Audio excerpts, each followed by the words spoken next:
All right, what's up, y'all? It's Mike, my man, Mike's Customs. Working on this 5.7 engine.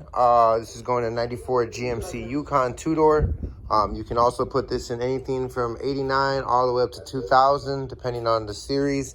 Typically, this motor, though, is found in the 95 and down because it's a dual carb. Although this is for the admission-wise. Other than that, the 5.7 engine is pretty much the exact same all the way up to 2000. Although 1999 and 2000 were special editions, so I'm sure they did different things to the internals of the engine by slight differential areas, but the ECU wouldn't pick it up. You would be able to operate both engines.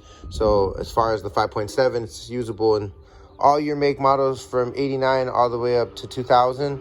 Other than that, yeah, so what I did was I pulled the valve covers off, closed, sealed everything up. Prior to pulling the valve covers off, I cleaned everything, basically using brake cleaner, parts cleaner, non-sponsored video, but I did use O'Reilly's brake parts cleaner. It's a really good cleaner, usable, right? I did use a paint multi-surface cleaner as well, and basically just clean this engine. I've been cleaning it for like a week now, so don't think it happens overnight. I mean, you can still see, like, there's still debris in there, just not high enough to fall into where the valve cover was. As you can see, like, even this little pebble try to creep its way in there. Right here, I just moved it off the valve cover. There was like a little white pebble, it was right there. But that's what this paper is for. So this paper, or the napkin, I stuffed in, let me zoom. I stuffed in all to the internals of the head, which covers the valve train. And then what I'll do is when I pull it back off, I'll blow it out with air. I don't have any air on command right now, but that is the idea, or at least for this to capture any debris that falls in it, because it's just stuffed in there pretty deep. So when I pull it out, it's gonna have like 2 napkins and it's gonna come out. So once you stuff it once, you put another napkin in it because you want the napkins to catch everything, so when you pull it out, it all falls out. As you can see, there is still a little bit of grease on this engine block, but you can see the new colors coming out. You can see this coming out. I left it in the sun to dry.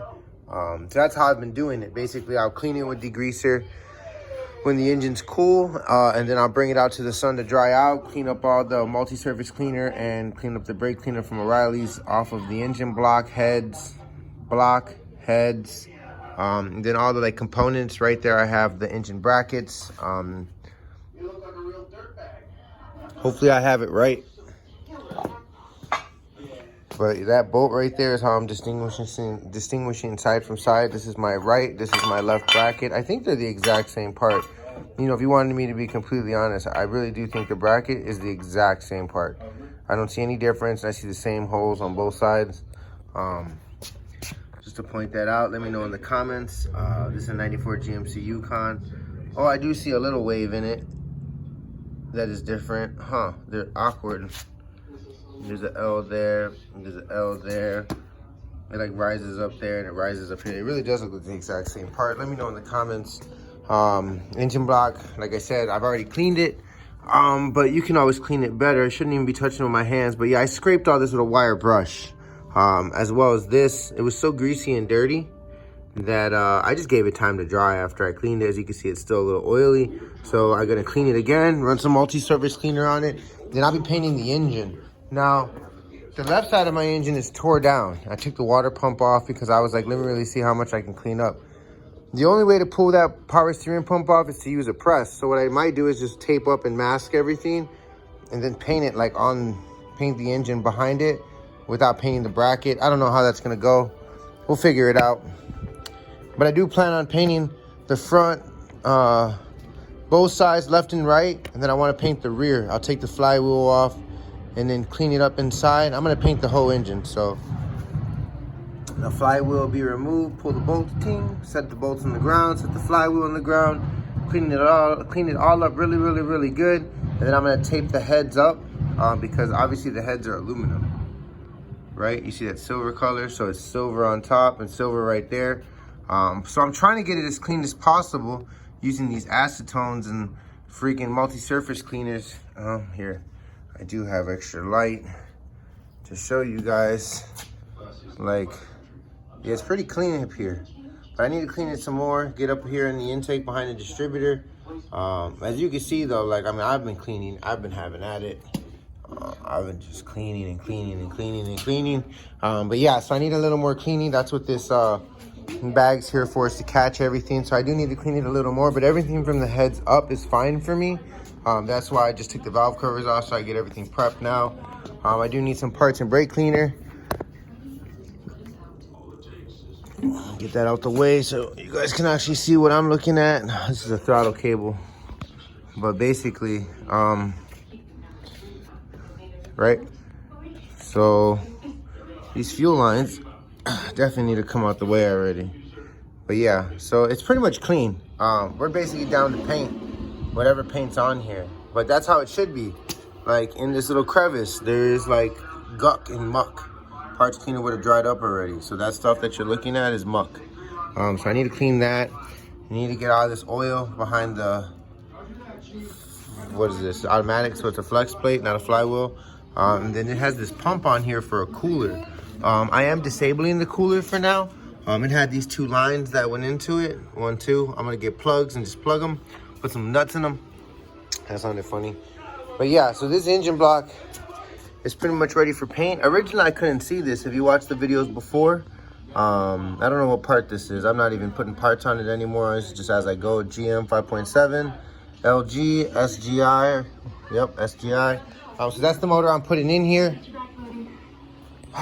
Sorry for the long video, guys. Real quick sneak peek. This is before paint. This is before paint. I'm only painting the center of this black. The outer fins are gonna be copper. I'm gonna let this dry tonight and then I'll tape everything up tomorrow. This pulley is already painted. It does have a spot where the rope is, yes, I know. And it's probably gonna have a spot right there where the rope is. So I'm gonna go ahead and just touch that up when I'm done. Again, I'm not, going for a hot rod paint job. I just want this to look good. The engine block though, on the other hand, I'm trying to get it like really, really nice. So when the paint goes on it, like it's gonna be a beautiful GM blue. It's gonna be something I've never even seen in a car, other than in car shows. So yeah, like, subscribe, comment. I'm gonna stop mumbling and I'm gonna get to painting really quick. This is for the pulley and what I painted on the center of the fan. Rust-Oleum primer, 2000 degrees Fahrenheit. And then obviously Ace Hardware did not have the Rust-Oleum, and when I went to O'Reilly's, of course I use O'Reilly's for like forever, non-sponsored video, but of course they had the heat treated paint. As you can see, heat treated paint. It's a really nice metallic gray. I actually have the clear inside right next to my heater, staying warm. All these cans were right next to the heater, so I'm gonna get to using them now, shake them up and get to going. Like, subscribe, comment. Always keep your cans warm and shaken. There's instructions, and obviously use your proper protection. Put your glasses on, put a face mask on. I painted some primer out here earlier without the face mask and it made me all nauseous, gave me a really bad headache. So be careful. Disclaimer, be responsible. Everything I have is hung up really nice and tight and safe, so it's not gonna fall and hit nobody in the head. No kid's gonna come in here and get hurt. So safety first, y'all. There's the starter as well. I painted the outer edge black. I painted the plate black. And when I flip it, I'm gonna paint the other pieces black, and then that last part will be copper. I don't know how I'm gonna paint it, but somehow I gotta get it up in the air or balanced so that it's not gonna interfere. I'll figure it out. Like, subscribe, comment. Mike, Man Mike's Customs. Peace.